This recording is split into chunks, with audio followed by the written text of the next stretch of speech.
Good morning sa inyo lahat. It is now 40 days after the death of Coco. Dati, nalulungkot tayo ng sobra sa kanyang pagkawala. Today, we are reminded to let go of those sadness. Because after 40 days, just as the Lord has risen from the dead and went up to heaven after 40 days, that is what we truly believe as well. Kaya nga, meron tayong 40 days kalimitan na sineselebrate after the death of a person.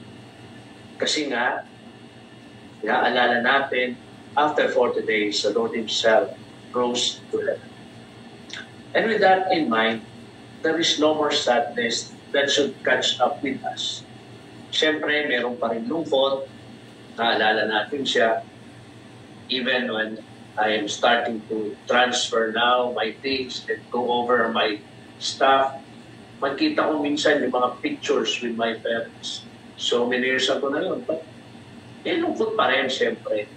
Naalala natin ang magandang mga alaala dito. But more than that, it is already the joy that should catch up with us. Knowing that He is on a better place. Much better than what we have right now in this world we're living. Kaya nga, let this Mass be a time for rejoicing. Pagsasaya, hindi na pagdadalaman. Ang lungkot ay parte ng buhay. But at the time of the 40 days, kailangan mas lamunin tayo o mas ma-conquer tayo ng kasayahang tinutulog. Because that is what the person really wants from us. Ang mga taong mahal natin sa buhay, pag iniwan tayo, gusto nila, we would be happy for them. Dahil mahal nila tayo. Kayo ang mga magulang, diba? Ganyan din kayo sa inyong mga anak. You would always want to think of the best for your children, for your loved ones. Ganon tayo sa mga taong mahal. We've heard a lot of stories about how Popoy has truly loved so many people. And indeed, what would be a greater time for us to rejoice over that than today, they would really be in heaven. Yun ang pinaniniwalaan natin. So, suklian natin ang pangangalaga sa ating Popoy nung siya'y buhay na. Magsaya tayo, hindi dahil nawala siya. Dahil meron na tayong alam natin who is there with us, there up with the Lord, trying to be with us in spirit in everything that they can continue to ask Him to help us to our Lord in the many undertakings we are doing. Kasi naman, ang buhay na ito is always full of surprises. And death is one of them. How we wish we would have some rules in order to remember that. Pero wala eh. Sana meron tayong masusunod na, ito, gantong oras, gantong situation, mamatay ka na, maganda ka. But our faith tells us, we just have to truly believe in our Lord.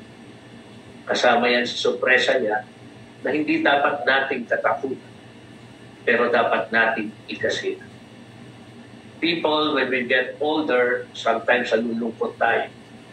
But somebody who celebrated their birthday even told me na, Father, alam nyo, pag ako'y tumatanda na, lalo akong nagiging masaya. Kasi di ba pag tumatanda tayo, titingnan natin, ay, kumukulubot na ako, ay, upugod-pugod na ako, ay, ang dami ko ng sakit. Para bang ang bigat-bigat when we are getting old. And how many of us would wish we would always be young. Kaya nga, ang daming kumikita sa mga aesthetics. Nagpapaganda. Dami kong binibless ngayon. Ang daming mga sari-sari. All to have beauty. All to become young. Pero, maganda yung pananaw niya sa buhay. Sabi niya, I'm happy when I get older. Because the older I get, the nearer I become to the Lord.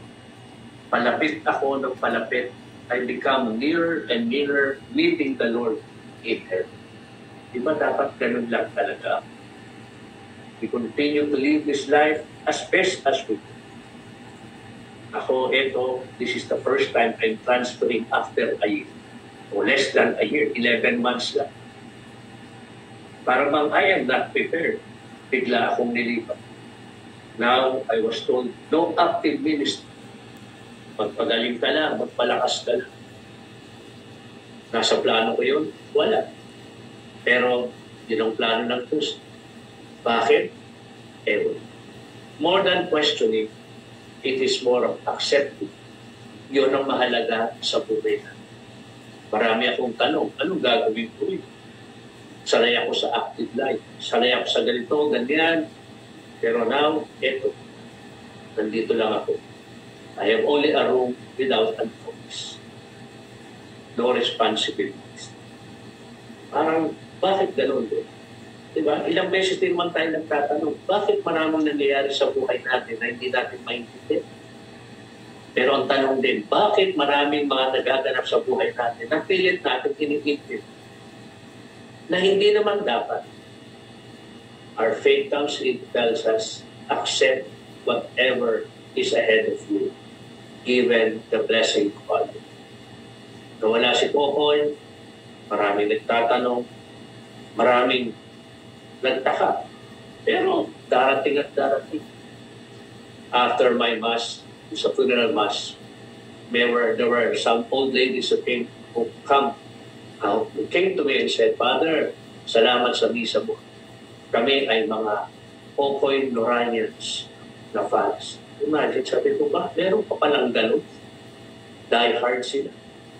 They keep on, kahit na wala na yung tambalan. Diba? So, kung tagal na nun alam ko, maraming tambalan ngayon sa mga bagong artista, mga sikat. But not that. Father, kami, ever since hanggang ngayon, solid. Sana ganun yung pananampalataya natin. Sana yun sasabihin natin, kahit anong mangyari, Father, solid ang aming pananampalataya. Kasi yun lang naman talaga ang pangahawakan natin sa buhay na ito. Our strong faith. I believe, our belief in that. Yun lang. Bumubulo ang mundo dahil mas naniniwala tayo sa kakayahan natin kaysa kakayahan ng Diyos. Bumubulo ang mundo kasi mas pinangahawakan natin ang plano natin kaysa plano ng Diyos. Death tells us, magtiwala ka. Huwag mong intindihin ang lahat dahil hindi lahat may dahilan. Dahil kapag walang dahilan at kapag mga panahon na hindi maintindihan ang dahilan, it is the Lord telling each one of us, magtiwala ka sa atin. Maniwala ka sa atin. So today, as we celebrate the 40 days on the death of Popoy, pinapasa Diyos natin ang lahat ng ito. At sinasabi natin, Lord, salamat. Salamat kasi si Popoy ay naging parte ng buhay natin. How we wish we could have lived longer with us. Pero kung ano mang meron, we are more than happy with that. Yes, shared with us during his lifetime. He made a legacy. Sana ganun din tayo. A legacy na hindi inaalala ng tao para sumikat. A legacy that would allow people who love us to remember us and to remember the good things and continue the good things we did. Hindi tayo mag-iwan ng legacy sa mundo ito para makilala, para maging immortal ang ating pangalan. Hindi. We continue to do and have a legacy in this world so that everything that happens will always be remembered as God's instruments of love and peace. And let other people be inspired by our lives. Popoy did the very best he could. And we thank God for making him an instrument. And now it's our turn. Habang buhay pa tayo, let's continue to be an instrument of God's love and peace forever. Sa magulong mundo, kailangan nila tayo. Sa mga mundo na ayaw nang maniwala sa Diyos, kailangan nila tayo. So let's do our part. Eventually, at the end of life, we will all see each other together in paradise. So as we continue the Mass, let's continue to pray for each other. Sana lahat tayo, we would aim not just to be the best just because of our name or because of a legacy that will be remembered, but continue to be the best because that is how our life should be.